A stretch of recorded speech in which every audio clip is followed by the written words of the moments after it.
ರಾಜ್ಯದಲ್ಲಿ corona virus ಸೋಂಕಿನ ಪ್ರಕರಣಗಳು ಹೆಚ್ಚಳವಾಗುತ್ತಿರುವ ಹಿನ್ನೆಲೆಯಲ್ಲಿ ಬೆಂಗಳೂರು ಸೇರಿದಂತೆ ಹಲವು ಜಿಲ್ಲೆಗಳಲ್ಲಿ ಶಾಲೆಗಳನ್ನು ಬಂದ್ ಮಾಡಲಾಗಿದೆ. ಹೀಗಾಗಿ ಶಾಲೆಯನ್ನು ಮತ್ತೆ ತೆರೆಯುವ ಕುರಿತಂತೆ ಪ್ರಾಥಮಿಕ ಮತ್ತು ಪ್ರೌಢಶಿಕ್ಷಣ ಸಚಿವ ಬಿಸಿ ನಾಗೇಶ್ ಮಹತ್ವದ ಮಾಹಿತಿ ನೀಡಿದ್ದಾರೆ. ಸುದ್ದಿಗಾರರೊಂದಿಗೆ ಮಾತನಾಡಿದ ಅವರು, ತಾಂತ್ರಿಕ ಸಲಹಾ ಸಮಿತಿ ಒಪ್ಪಿಗೆ ಕೊಟ್ಟರೆ ಶಾಲೆ ಆರಂಭ ಮಾಡುತ್ತೇವೆ.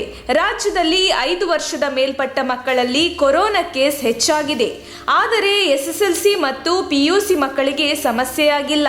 ಶೈಕ್ಷಣಿಕ ದೃಷ್ಟಿಯಿಂದ ಶಾಲೆಗಳನ್ನು ತೆರೆಯಬಹುದು ಅನಿಸುತ್ತಿದೆ. ಮುಖ್ಯಮಂತ್ರಿ ಹತ್ತಿರ ಎಲ್ಲಾ ರೀತಿಯ ಮಾಹಿತಿ ಇರುತ್ತೆ. ಅವರೇ ವೀಕೆಂಡ್ ಕರ್ಫ್ಯೂ ಮುಂದುವರಿಕೆ ಬಗ್ಗೆ ನಿರ್ಧರಿಸಲಿದ್ದಾರೆ ಎಂದು ಹೇಳಿದ್ದಾರೆ.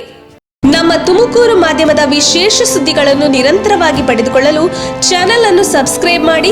ಕ್ಷಣ ಕ್ಷಣದ ಸುದ್ದಿಗಳಿಗಾಗಿ www.nammathumakuru.com ಗೆ ಭೇಟಿ ನೀಡಿ.